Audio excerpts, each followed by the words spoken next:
Okay, no Saturday morning once again, so I thought instead we'll just have a discussion session. Now, let's go over what's been happening in the last week. Luke and Chris Lear have done a great job on the review of the Kata MP. We wanted to determine whether we continued to do it in the Chidokan fashion or we adopt some of the variations that are around these days.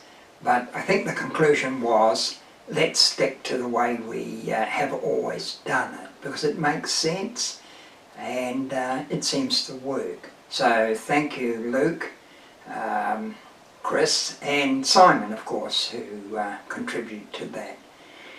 Now, I just received a video from Rafael in Australia, and he ran through his kata, combat staff kata, and basic techniques. Now, perhaps I can use this opportunity to just quickly look at the stick. Now, the most important thing with the stick is letting it slide through your hand, because the advantages of using a staff or a stick, staff, whatever, is its reach.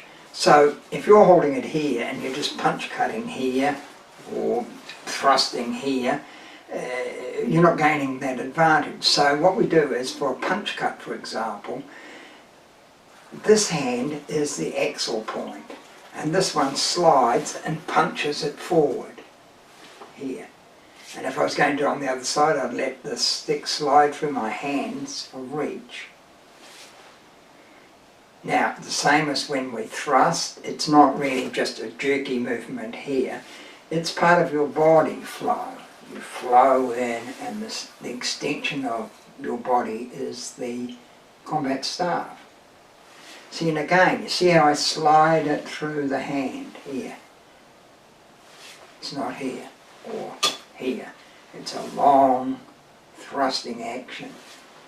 Over the shoulder seems to be okay. You've got to lift the elbow though, so that you can get hold of it. So you could lift it like that, but what I do is I just flick it over the shoulder, keeping this tucked in, and now make a big point of turning that hand so that again you're punching it in. You don't want it really swinging with that hand so much. You gun it with this hand. This is the pivot point.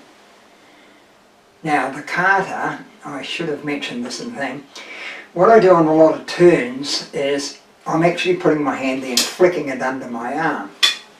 But you can do a twirl and tuck and then strike. That's just another little variation I developed. So it's either, from here, flick it under your arm, or a twirl and tuck and then out. Bit hard sitting down, but still. And the other thing I should mention is, with the overhead strike, keep it high, jodan. You don't want it down here, unless you're blocking something. So it's up here. Same as in the Heian Shodan kata, you turn, the first one's chudan, double back, a little bit higher, jodan, because you buckle the guy and then hit him here. So buckle, strike. Okay, alright, that's enough with the combat staff. I found a DVD that we recorded way back in 2005 when we conducted a street survival course in Palmerston North. And of course that featured straight out self-defense technique, the combat staff, the tactical police baton and handcuffing. So it's amazing to see the techniques done that so long ago, and they still are valid today. So if anyone wants to look at those, I've divided up into two tapes, one involving the combat staff and the other straight out self-defense waza. So if people like to request look at those videos, I'm quite happy to make them available. Now, the topic I wanted to discuss today was kata. you know, what exactly are katas? Well, in my way of thinking, they're drills. They're means for us to repetitively practice set drills. And the katas consist of bits, pieces, bits of a puzzle if you like, but bits. Now, bits could be a stance, it could be a receiving technique, blocking technique, it could be a striking, punching technique, it could even be turns, 90 degrees, 180, 270, whatever. So all these bits of the kata, like tools in our toolbox, we can bring them out and use them at an appropriate time. Now, let's take a simple kata, Heian Shodan. Alright, now we're standing here, we turn 90 degrees, Gadambarai, and then step through Chudan Oizuki. And the stance, that is Zenkuts. So from footed arch, Zenkuts, Gadambarai, and then step through for the Chudan Oizuki. Okay, well, why can't those bits be used in other ways? I mean, does it make sense that a person would be coming from the side? So the whole card's designed against a person coming from your left or your right, and you turn 90 degrees, block it, and then why would you step forward to do Oizuki? Wouldn't it be more sense if, as he attacked you, you stepped back rather than forward into Zenkuts, and then, without moving, Chudan Gyakuzuki. So, you see, we can jiggle around those bits to suit, and you might say, well, why are the katas arranged in that way? Why are we stepping forward? Well, I think it's mainly because it's got to fit into a pattern. I mean, why do we do 3 shurukes in a row or 3 agukes in a row? Well, if we only did 2, it would be difficult for us to turn for the next sequence.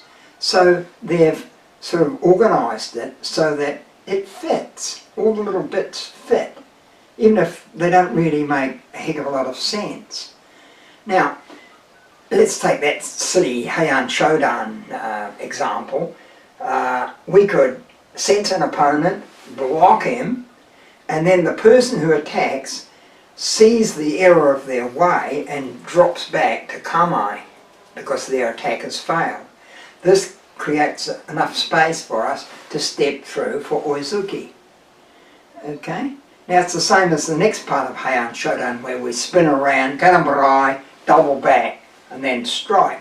Well again, we might spin around, block the person, they realise the error of that attack, so now they retreat a little bit and then surge in for the attack. So we take that slack up by stepping back and coming in with Tetsui. The result of that blow might cause him to go back and we chase him up with Oizuki. So what I'm saying is, kata movements aren't always obvious what the intentions were meant to be. I mean, we can give you lots of examples of that. I'm just trying to think of one. MP, because we've been working on MP. Now in MP, we come to here, then we go kokuts, grab, and then jump up in the air, land, shudoken. Okay, now remember, jumps represent throws. So, think about this for a moment. We're here, person comes in for a right Chudan Oizuki. So we body shift a little bit to kokuts, and this, instead of Gadambarai, is Zuki Uke.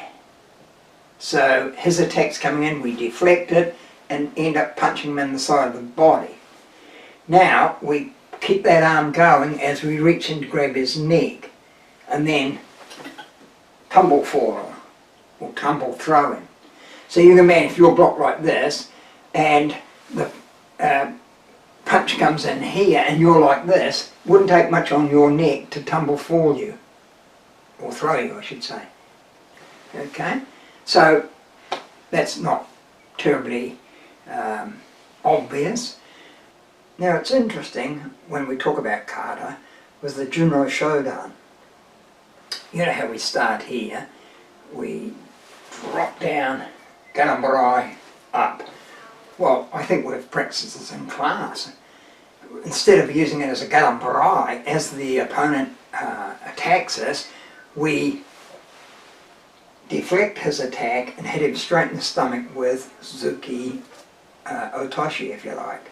And then his secondary attack is covered by the Udauke going up. Now in the Junro Sandan, what they do is they start here. You see, and it's a little bit different to Heian Nidan. Heian Nidan, the arm's there. But as you know, all the blocks sort of twist. See? So really there's no twist on that. Heian Nidan, straight up. Right? But what Asai Sensei's saying is, do the block properly here. So it makes contact with the attack coming in and twists. Shizuke, then he strikes, steps in for reverse strike and so on. So yeah, we've got to really look deeply at the kata and sort of think, are we using those bits in a way we don't understand, or can we jiggle them around so that we do understand? Basaidai's another good one. We start here and remember we come in here, there. Okay, well, why not from here, his attack comes in, and what we're doing is we're knocking it down, his attack, and then coming in, uraken over the top. So it looks like this, but in actual fact, it's a block and a strike. And you think about katas, go through any given kata and think of a movement that you don't or can't work out why you're doing that. And use your imagination. Another good one was, I think again, Rafael, you asked this one in Teki Nidan. Up, here, here.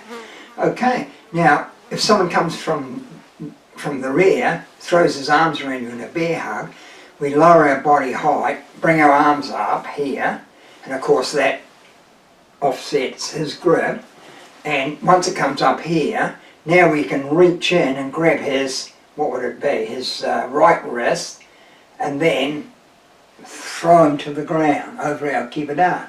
And that's where you get this movement here. See, this isn't really anything at all. It just is a part of where you've got the guy and you're throwing him to the ground over your kibadat. Another way of thinking about Teki Nidan is, okay, you've come up here, now you're being attacked from the front, so your arms come up like a wedge block, knee lifts in the groin, and we use that pressure against his arm to throw him. And of course this one could be, I beg your pardon, this one could be on his neck, throwing him. Here. So we've just got to think, we've got all these tools and bits and pieces, how are we going to use them in the kata? Okay? And don't think it restricts your use. I mean, if you're doing shutoke here, it can be a strike as well to the neck. Okay? It can be block and grab, seize, throw, all sorts of things.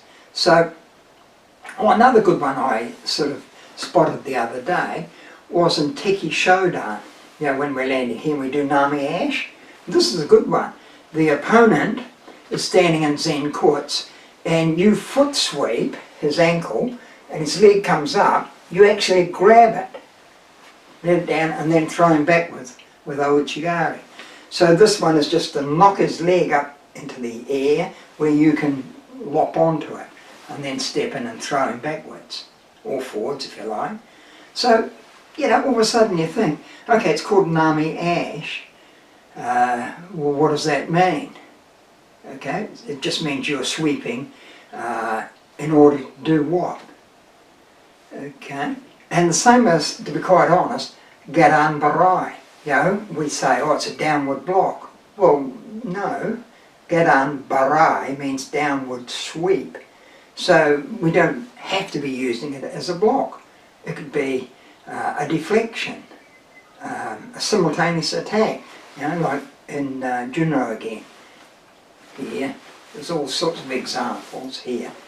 Okay, so we've just got to think about our katas and pick one at a time and go through the movements and try and nut out a use for that particular bit. Okay, I'm not sure whether you're enjoying this lockdown or not, but it's here and we've got to do the best we can with it. The videos we're sending out are proving to be quite popular. I look at the viewing numbers and you know, some of them are quite impressive, 50, 60, there's one there with 120 views. So they seem to be working. I'm surprised I haven't got more videos sent back to me to critique. Yeah, I've got a handful, but nothing compared with the numbers of students we're sending them out to.